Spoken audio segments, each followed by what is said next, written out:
My name is Lukas Wengorz, and I am the editor of the film Borzaya, the short film Borzaya, that takes place in the Ukrainian forest. The film is about two people living in the Ukrainian forest, like next to the Polish-Ukrainian border, and they are having like a little lumber mill selling wood, and they are threatened by like Austrian wood flooring companies, so they decide to smuggle refugees, Syrian refugees, in the trunk of a car. How has it been working on the film? What was the experience like? It was actually a very nice experience because the film was shot during the first outbreak of the coronavirus, and we first planned to shoot another film, and that had to be cancelled because of Corona. Like, it wasn't possible anymore, and so Simon and Mattis, the director and the screenwriter, they had to come up with a new story really fast.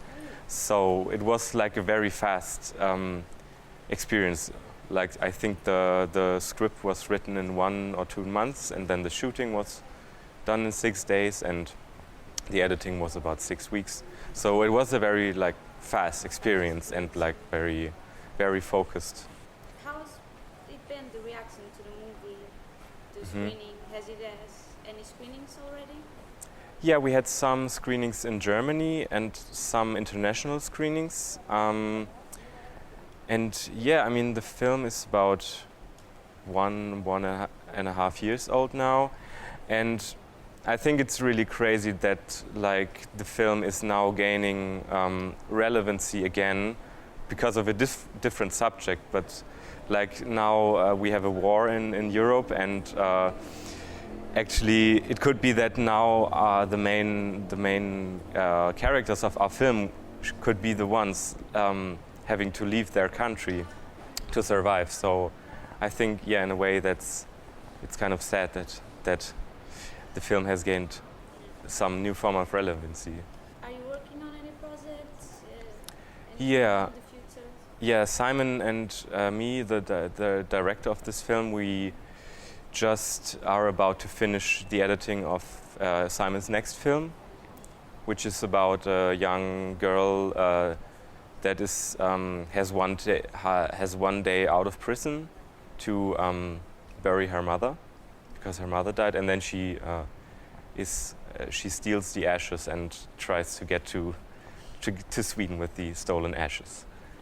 Yeah, I'd like to thank the whole team and the festival for this opportunity that we're getting, like, the stage for this, because I feel like it's a very important subject, and I'm really happy also that we're running in the main competition, which I think shows like the importance of the subject. Yeah, it's a very nice experience.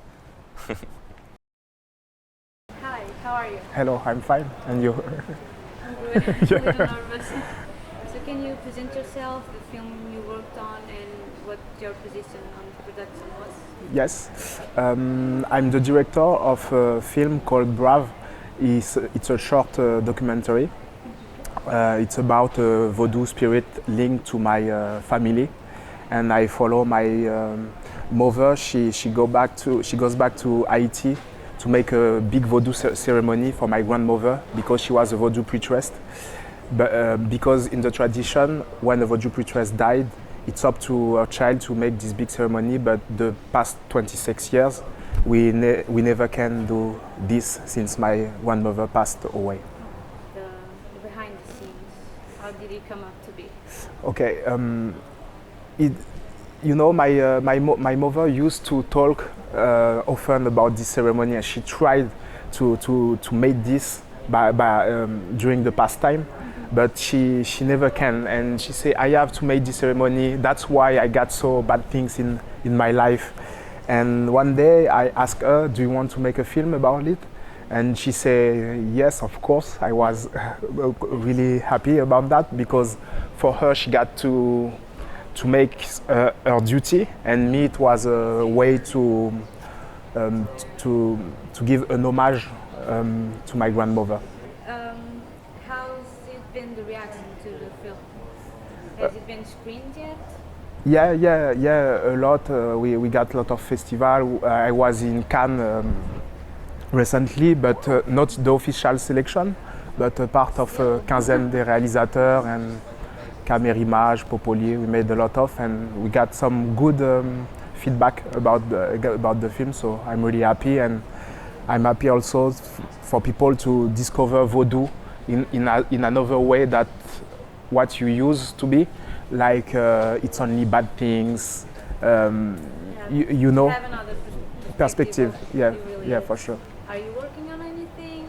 New projects? What's in your future? Yeah, I'm trying to make a feature, still the same topic. It's a story of love through the death, we in the Vodou world and with zombie, and. I'm working on it with a screenwriter. I have also 2 short films I developed with my production in France. So, yeah. So are you enjoying so far?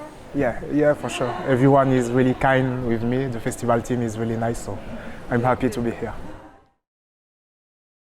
My name is Cordula. I'm the director of the film The Gallery that is going to be presented today in the Silver Lynx competition.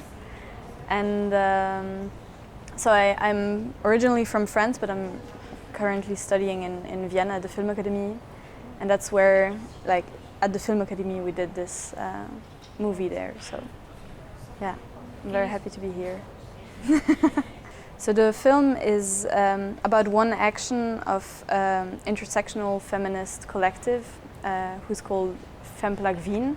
It's actually a collective that exists like all around the world now, but I just came to Vienna when we did the movie, and their concept is to kind of poster all around the city, make feminist posters.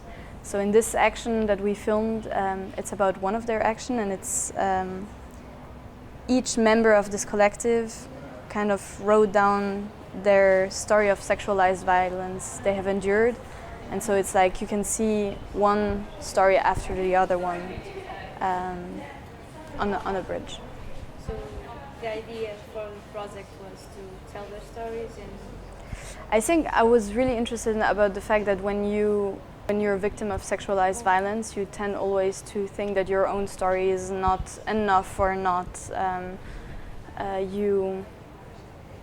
it's not as traumatizing than the one of someone else, and it's because you have like kind of this picture of what a story of sexualized violence should be. And I think this action was really helping for each of us to just see that each story is very individual, and that the fact that there are so many makes that there is a new narrative and a collective story of sexualized violence, but each of them is very individual. And how's it been, the reaction to the film? Has it been screened anywhere? Is it the first time here?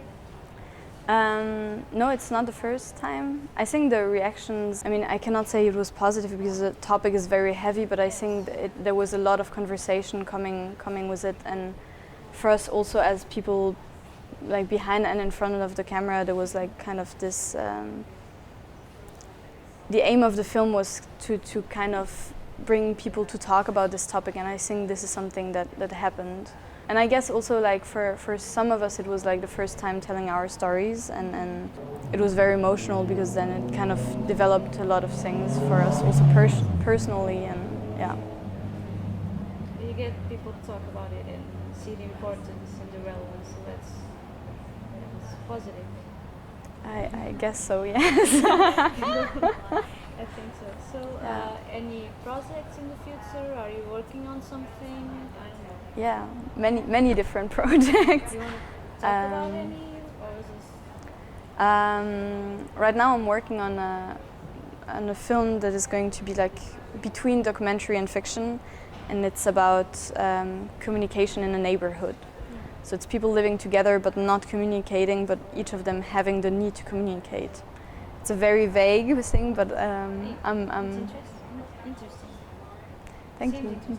interesting.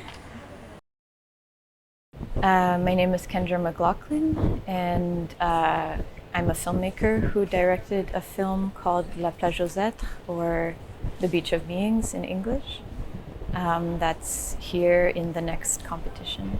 The film Plage, Êtres, or The Beach of Beings, is a hybrid film. It combines elements from documentary and animation and fiction or autofiction.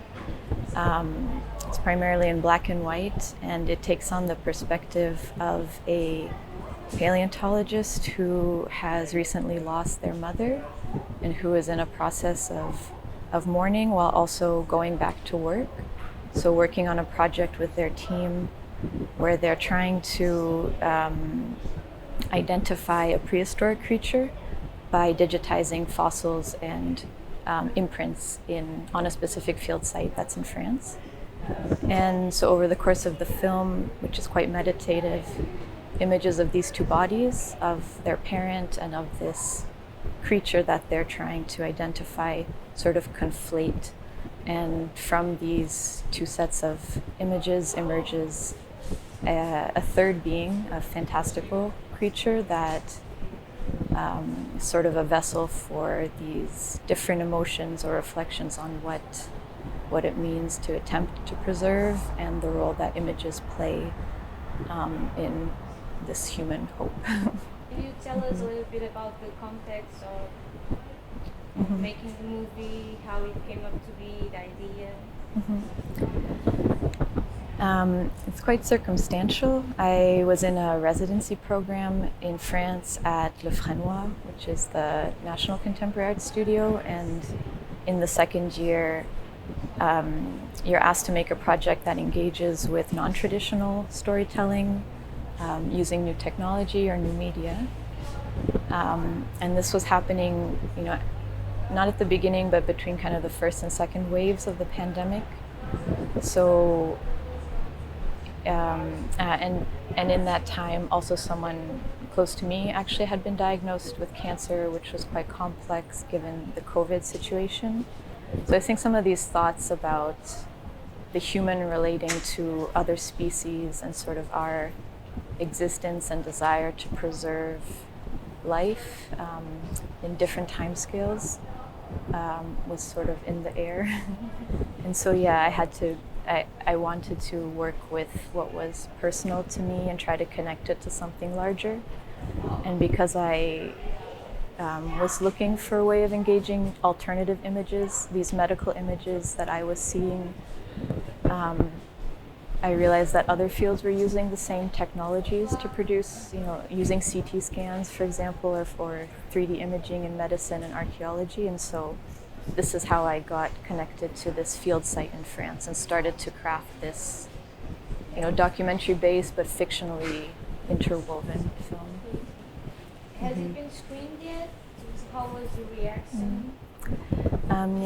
It premiered in France a month ago in Film de Femme in Griet.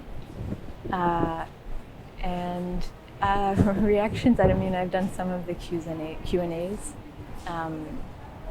I think it depends who's seeing. It is quite experimental and more loose, or it's more a constellation of concepts than a linear narrative. So I think your reaction depends on how that goes with you. So any projects right now? Any future projects? Still in the very beginning. Yeah. My name is Adam Żądło. I'm a film director of the Solar Voyage. It's a short documentary. It told the story of my very close friend and neighbor. His name is Mirek, and the story is about searching for energy and love, solar energy, because my character is some kind of genius in solar panel technology, but from the past, like 20 or 30 years ago he started, but after some problems with his family, with schizophrenia and etc. just happened, and after like 20 years in isolation, living alone on the farm, he just decided to go for the sun and for the love to Africa, Asia, for a very big epic trip. And it's like in 18 minutes I would like to try to tell the story about the 60 years of his life. And what was the context, the objective of making this movie?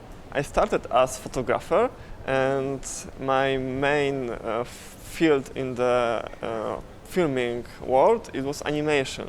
But suddenly I was just washing my car in the Saturday morning, and my neighbor just came by and just told me the story that he just came from the epic journey. And when I heard, I was thinking like, wow, now I need to learn how to make documentary film, because it's like story that have to be told. And it's how I started. I applied for the funding in the Munch studio in Polish, in Warsaw, and they give me the chance.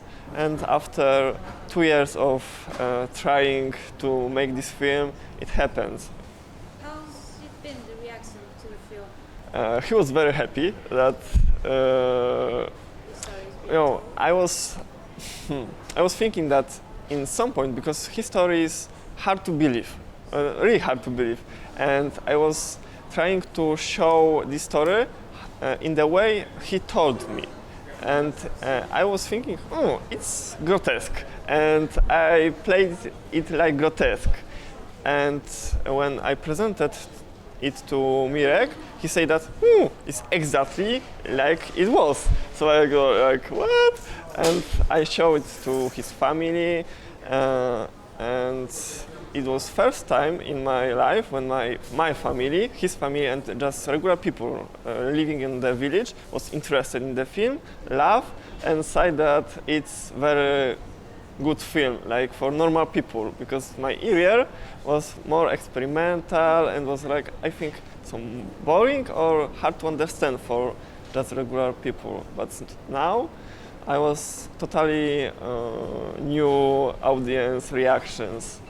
So any projects, what's in the future? Are you working on something right now? Yes, now it's virtual reality, and I'm trying to tell the Platon cave metaphor in the sense from the literature, from the text to the senses, like visual, sound.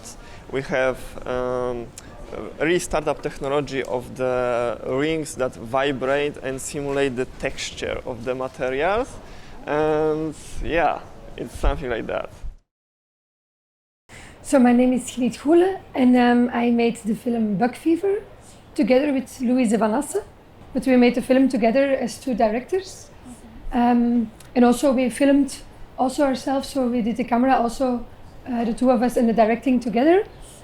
It's a short documentary from 16 minutes about a young girl from 8 years old in America who goes for the first time on a hunting trip, so to hunt for deer. Yeah, and we wanted to catch this special moment for this young girl in America as a documentary. What was the idea behind the movie, the goal, a little bit behind the scenes? Yeah, so Louise, my friend, her husband, he grew up in America, and we were talking with each other about youth memories and things we experienced in our youth. And then he told us about his youth, that he went on a hunting trip as he was 7, and that he shot his first deer when he was 7. And we were really a little bit shocked, because for us it's really weird in Europe, or in Belgium, in all Europe I think, to have a small kid handling a gun and shooting a living being, yeah. So we were really a little bit, whoa, that's intense, or that seems intense. And he was talking about his experience, like it was really life-changing for him, and he would never forget this day in his life, that it was really a kind of rite of passage for him, because also all his family was hunting, and it was a rite of passage to come into this community of hunters. And then we got the idea to search for a kid in America that was going on his or her first hunt to document this special moment and to see how intense it would be, or how it seemed to us like it would be a very intense moment, and we wanted to capture a moment like this. So we went to America to search for kids. We also wanted especially a girl, because we thought it was even more special. And then we found a girl after a long time of searching, and we were very happy because we also loved her way of being. She's very fiery, she has a good temperament, and she really wanted to prove herself, to get also in the community of her father, her brother, and she had a lot of all the men in her family, and she wanted to be as good as them. She wanted to say, I can do this also, and we loved this kind of spirit. Yeah, so we were very happy. How's it been the reaction? Has it been screened, the movie? Has it been sold anywhere before, or is it going to be the first Yeah, time? it was new. It was on the television, the national broadcast of Belgium, because it was for a project from youth documentaries for the national broadcast. So it is broadcasted there on television, and also it played at several festivals, and on Êtres also in Amsterdam, the documentary festival. It's screened already. Also it's screened for many schools. So big groups of schools came also to see it. How was the reaction? Cool, I think. Yeah, gives a lot of questions to the public, like without judging. People are wondering about many things. Yeah, what is it to take a life of a being? This kind of questions. Yeah, and also we also saw that the reaction with youth is a lot more different than with grown-ups. Grown-ups are immediately associating with more like politics and things like this. But you see that the youth audience is not biased like this, and they just see the story as it is of a young girl without all the associations around it. So that's interesting to see the difference in reaction. Yeah. So are you working on something right now? Or planning to in the future? Yeah, it's still all in development phase. So I'm So the early stages. The early stages still. yeah, Okay. yeah, a kind of documentary, a bit more experimental.